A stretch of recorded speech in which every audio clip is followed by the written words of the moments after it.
So really here, this video is not to apologize. We have done nothing wrong as the majority of Muslims to apologize for anything. This video is an education for Muslims and non-Muslims alike, so that they can have a reference point as to what the normative Islamic position is in relation to these kinds of things. Okay, so the first thing I want to mention as it relates to the Islamic discourse, the kind of ayat or the verses that were in the Quran in the beginning addressing disbelievers were verses like the 14th verse of Surah Al-Jathiyah, where Allah subhanahu wa ta'ala says, قُلْ لِلَّذِينَ آمَنُوا يَغْفِرُوا لِلَّذِينَ لَا يَرْجُونَ أَيَّامَ اللَّهِ. Where Allah subhanahu wa ta'ala makes it clear that tell the people who believe to forgive those who do not believe in the favors of Allah subhanahu wa ta'ala. This is in the 14th chapter of the 14th verse of the 45th chapter of the Quran. So this is one example, right? Now this verse became mansukha, became abrogated with the verses of war when it was an imminent threat against the Muslims. So peace of Christ to all of you. We are here today just to get another liar busted as usual. So this is a verse, it is abrogated when the non-Muslims became a threat. So why you are quoting it for us? Why you are quoting the verse for us? Are you trying to deceive us? Oh, you are trying to say to us, we Muslims, we forgive others, we don't kill them right away, but if you became a threat to us, we kill you, right? Okay.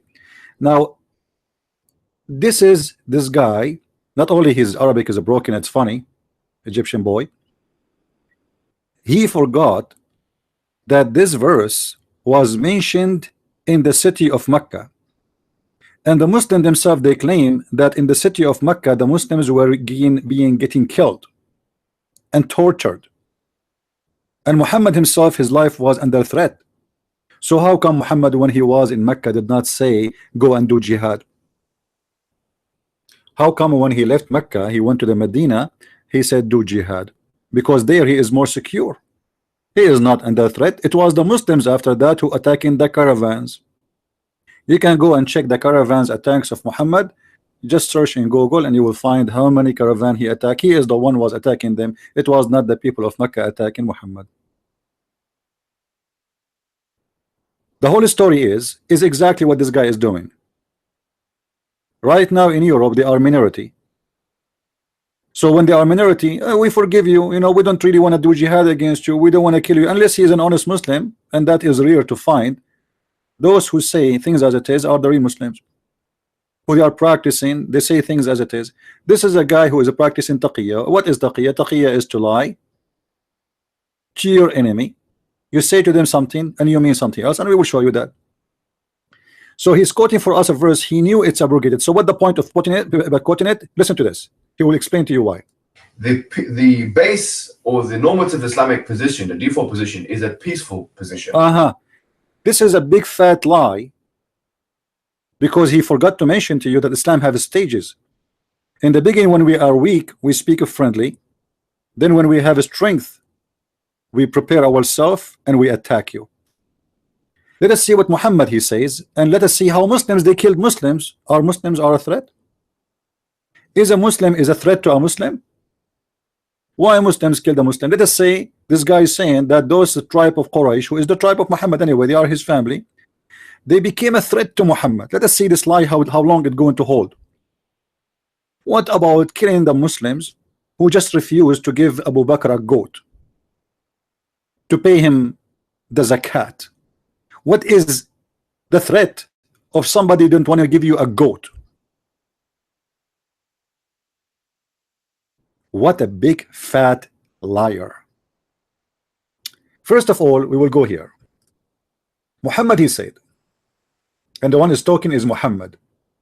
Muhammad he gave us, you see the Muslim, they say to you, we have the pillars of Islam and we have the pillars of faith. Those pillars are not what they say to you, it is in the front of you in this hadith. And all those hadith are accurate and sahih. None of them Muslims can say it is weak. And this is in those reports in front of us, it says clearly what make Muhammad kill. What is the reason to kill according to Muhammad? Is it really because somebody became a threat? Read with me carefully and let us expose this hypocrite Egyptian funny Arabic speaking boy. Muhammad said, I remember this is not me saying, and this is not my translation, and this is the Muslim translation, and this is a Muslim website. This is sunnah.org. This is not a Christian Prince website or a Christian website, or this is made by Muslims, translated by Muslims, printed by Muslims, carried to us by Muslims, delivered to us by Muslims, approved by Muslims. Read carefully. Allah apostle said, I have been ordered to fight the people till they say none has the right to be worshipped but Allah. So what is the problem? Is that because they are in a threat, or this is because they have to say that we worship only Allah? Why? I mean, but it's normal. Muslims are followers of the devil. Every Muslim is a worshipper of the devil. They lie, and they knew they lie. Oh, you know, this Islam, the purpose of Islam is peace. But if you became a threat to us, what we have to do, jihad is about defending ourselves. What the big fat liar, like your prophet. So Muhammad, when he was weak, he was licking the poo-poo of the Arab. Even he promised the Christian and the Jews and the Sabians to go to heaven. The Sabians, the one who worship the stars, we believe it. Even those who promised them to go to heaven, because he was weak, he was trying to get anyone to believe in him. So whoever, you know, whoever passed by, you say, what your religion? Oh, you are Sabian, you go to heaven. Oh, you are Nasara, you will go to heaven. Oh, you are a Jew, you go to heaven. It doesn't matter. He got his force to kill, the tone change. And then not only they have to say Shahada, and you know, they have to worship Allah, no. And if they say no, if they say so, which means they say that they worship Allah, and pray like our prayer. You have even to face the direction of, if you pray to a different direction, they will slaughter you. So if you say Muhammad is a prophet and Allah is God, still they will kill you unless you pray like us. You face our direction. You slaughter as we slaughter. You have to eat halal food as he ordered you. If you don't, he will kill you still. Then read carefully. Then their blood and the property will be sacred to us. So what is going to stop Muhammad from sucking your blood like a mosquito? Is you say he is a prophet, praying as he pray, paying him the zakat, slaughter as he slaughter, and then and only then your blood and your property. And look at the word of property here. Muhammad is a thief. If you don't do what he asking you for, not only he will kill you, he will take your property. Do you see it? Not only he is going to acquire your blood as a Dracula, he will take your property too. Now ask yourself, this guy was saying to us the normal stage of Islam is peace, but if you make a threat against us, we kill you. Where is the threat here? I've been ordered to fight all the people. Tell what? Does it say tell stop fighting me? No. Does it say still they go in peace? No. Does it say still it doesn't say that. Actually, Muhammad, he said clearly in the Quran that you should not cry for peace as long you are the uppermost. So the condition of peace in Islam is to be the uppermost.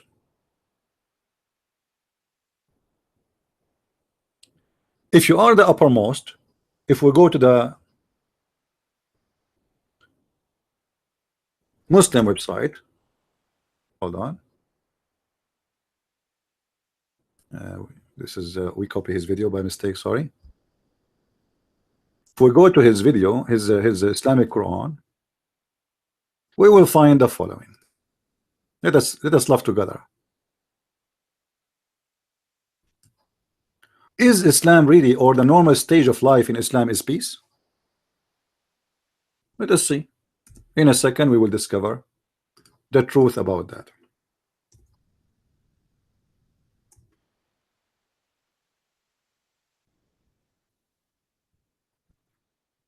And I challenge this Abdul if he have the courage to debate me. But for sure he will never dare to do so, as usual. Huh? All right. Let us see what the Quran say. This is the Muslim Quran, and this is the Muslim translation, chapter 47, verse number 35. Even the chapter name is the chapter of the peaceful, loving Muhammad. What this chapter says, 5. Read with me carefully. Be not weary and faint hatred, crying for peace. What? I thought the normal stage of Islam is to cry for peace. No. You cry for peace only when you are not the uppermost, which means when you are not strong. Like now they sign, like his country, Egypt, they sign a peace agreement with the Israeli. Why? Because each time they attack them, they beat the hell of them. So they find there is no way to survive unless we sign a peace agreement with the Jews. Otherwise, everybody knows that every Muslim, he loves to kill every Jew in this earth. So cry not for peace when you are the uppermost. So what is the condition? And to be in peace or not in peace? If you are the uppermost, Allah is saying to them, why you want to go for peace? Are you stupid? Kill them all. Which means, if you are not the uppermost, is this the only situation where you can be in peace with those non-believers? And why, how I'm going to be in peace with them if I'm going to kill them later? It is temporarily peace. This is why if we go in chapter 3 verse number 28, chapter 3 verse number 28, you see, first of all, this is the verse he quote for us. It says here clearly that this is the verse Muhammad he gave before his migration out of the Medina to Medina. in this scenario here, Muhammad was weak. He have only a panty without diaper. So here he is a very weak person, and now he speak about forgive them. I mean, they don't like us. They don't, they don't believe in us. Forgive them. Forgive them from what? They did not do anything. But because now he have to play that he is a mosquito. He is the one anyone can spank him. He is weak. But later when he went, he commanded to fight the disbelievers. The disbelievers, all of them, not like, did Muhammad fight only the people of Mecca? Muhammad, he sent the 3 letters to 3 kings, have nothing to do with Muhammad. They never met Muhammad, they never attacked Muhammad. What about the attack of Tabuk? Muhammad, he took an army. He threatened first the Caesar of the Roman, saying to him, convert Islam to Islam, convert to Islam and you will be saved, otherwise I will slaughter you. And this is why the hadith says, we showed you, that I've been ordered to kill all mankind. You see in Arabic it says uqatil. Uqatil is not to fight. Uqatil is mean to fight, to kill, coming from the word qatala.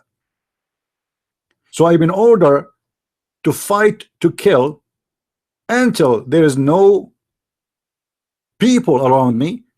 Don't accept me as a prophet, and don't pray as Muslims, and don't worship Allah, and don't pay zakat, and if you don't pay zakat, I will kill you too. You have to pay me. Read with me here carefully. The Messenger of Allah said, I have been ordered to fight against the people, which means all kind of people, all mankind, until they testify that there is none worthy to worship except Allah, and Muhammad, he is a prophet. So the Muslims, they lie to us. They say the purpose of Islam is to worship Allah. It's a lie. The purpose is to worship Muhammad. Muhammad, he have to put his name with the name of his God. And the Muslims, they say to us, you Christian, you associate the name of a man with the name of God, when the Muslims, they put the name of Muhammad with the name of their God, and yet they say they believe in one God, but the fact, the purpose is Muhammad. Because if you say I believe in Allah, it is not an enough reason not to be slaughtered. You will be slaughtered. You have to say you believe in Allah and in Muhammad, and then after that you establish the prayer, and then you pay the zakat. This is why we see that Umar al-Khattab, Abu Bakr, he launched a war, and he said, even if they hold from me a robe, you know what a robe? I will kill them, even if they are Muslims. Even if they are Muslims and they hold from me a robe. Read with me carefully. Abu Huraira said, when the Messenger of Allah SAWSSFMBM died, Abu Bakr was made his successor after him. And certain Arab clans apostates. Umar ibn al-Khattab said to Abu Bakr, how can you fight with people until they say there's no God but Allah? See, they believe in Allah. But still you have to kill them. They are not a threat. They are not attacking them. It is the Muslim who launched the war. But what the purpose? Look what he said. And people have to agree with him. So whoever says he has protected his property. See? So why they are protected? Why Umar is saying to him, you should not kill them? Because they say that Allah is God. This is the understanding of Umar. So this is mean those people, they are forced to convert to Islam, and now they heard Muhammad is dead. This is why they became an apostate, for they thought, okay, now we are free, the scam is gone, the scam founder is gone, and we can leave Islam. So they decide to leave Islam. Look what Abu Bakr he said. He continues saying, his personal from me except for what due from him, and his rocking is left to Allah. So Abu Bakr answered, he said, I swear by Allah that I will certainly fight those who make a distinction between the prayer and the zakat.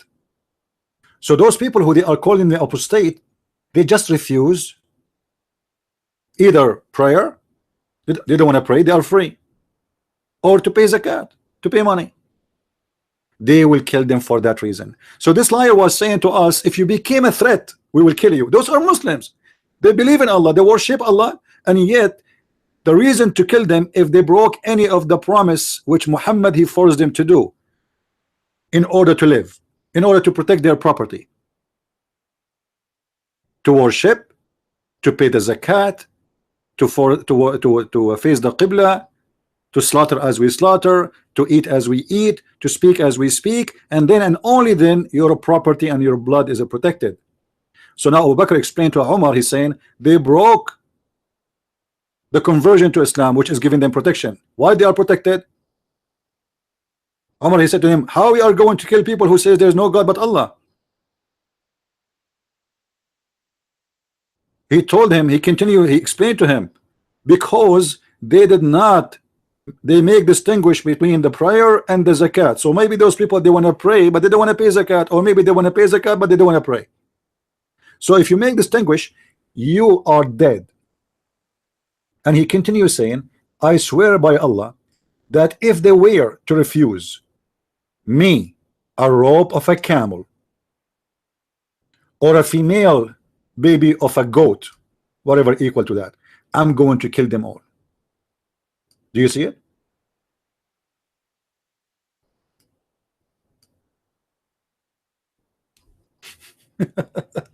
So the liar was saying to us, we Muslims, we fight only if you fight us. Those did not fight him, and those are Muslims.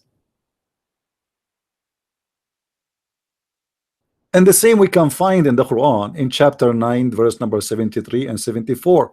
The Quran encouraged the Muslims to kill those who they are not Muslims and those who leave Islam.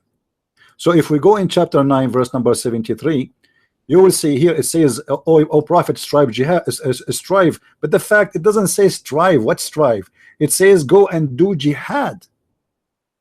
You see, the Muslims, they lie in purpose even in the translation. This is why I say to you, don't ever trust a Muslim translation for anything.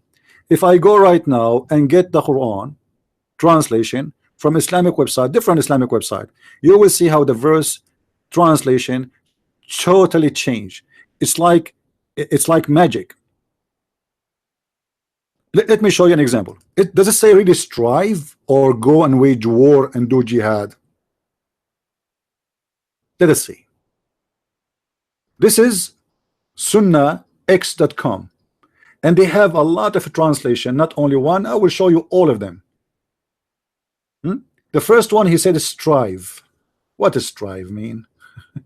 Fast? O Prophet, wage jihad against the faithless and the hypocrites. Why you want to wage jihad? What the problem? Because they are faithless and hypocrites. You know, but he just said to us that no, we don't do that. You know, the verse after it says why. The verse after it says because those people, some of them they don't want to believe Islam, and some of them they are, after believing in Islam, they are not practicing Islam. Do you see it? This is verse number 74. So after their faith in Islam, they left Islam. So we killed them. For they renounced the faith after their Islam. And the stupid Muslim, they say to you that in the whole Quran there is no verse for apostasy or somebody to be killed if he leave Islam. This is because they are either liars or dumb. Chapter 9 verse number 74 says it clearly. Chapter 9 verse number 73 and 74 is speaking about doing jihad and killing anyone who don't believe in Islam, or he is a Muslim who is leaving Islam. And this is why we saw the story of Abu Bakr. However, this guy is practicing what is called Takiyah, and I will finish with this to make it simple for you. In chapter 3 verse number 28 in the Quran, it says clearly that the Muslim, he can speak to you in a friendly way, which means he can announce to you in news you like, you know, in news you like to hear. And then, but in his heart, the story is different. The Quran says in many places, chapter 5 verse 51 says, take not Christians and Jews as a friends. Take not Christians and Jews as a friends. Chapter 3 verse 28 says, take not anyone is not a believer as a Christian, or anyone as a friend. But in the same time, it's explained to you what you can do. It says the one who is sincere, who take them as a friend, he have no honor, he have no connection with Allah, he have no protection, no mercy, which means the Muslim should kill him, for now he became an apostate. For the second you take a friend with a Christian or a Jew or a Hindu or a Buddha, you became out of Islam, you became an apostate. And this is the interpretation of Ibn Abbas, the cousin of Muhammad, not my interpretation. And by the way, Ibn Abbas is the only scholar Muhammad, he named him as a scholar, and even he prayed to Allah to make him the scholar of Islam. But the Quran made a condition how you can take them as a friend. Let us see what kind of friendship we are talking about. He said, but yet you guard yourself against them, save yourself from them, talking as if to your security, saving yourself from them by speaking in a friendly way toward them, while your heart is like this. Do you see more satanic than this? The same verse, it's calling non-Muslims as hypocrite, but this is the Islam teaching Muslims to be hypocrite. It's allowing them to speak to us in a friendly way, but their heart is just like this. So my friend, when you speak to a Muslim, you are speaking with the baby of the devil, for he is not allowed to be your friend. For what does that mean? It means you are his enemy and he have a duty to kill you. This is why chapter 9 verse 29 says, fight those who don't believe in Allah. From who? From the Christian and the Jews, until either they convert to Islam or they pay the jizya. And the jizya, the Muslim, they will say to you, it's a tax, which is a big fat lie. Muhammad, he said it clearly that jizya is a sign of humiliation. The Muslims, they have to humiliate you in order to force you to convert to Islam.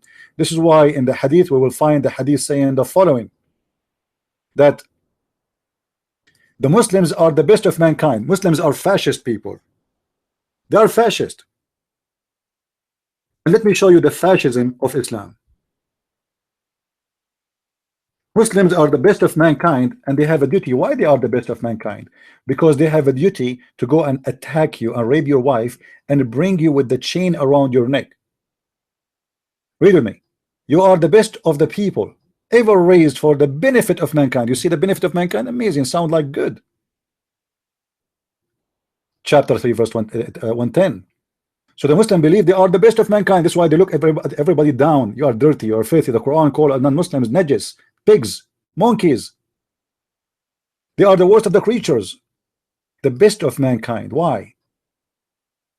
Who is the best for mankind? Are those who bring them with the chains around their necks till they embrace Islam. This is the best of mankind. This guy is saying to us, I'm not going to fight you unless you fight me. But the best of mankind is those who attack others and bring them the chains around their necks until they force them to embrace Islam. If you are a Muslim and you think you are good to debate me, please feel free. Be a man and debate Christian Prince.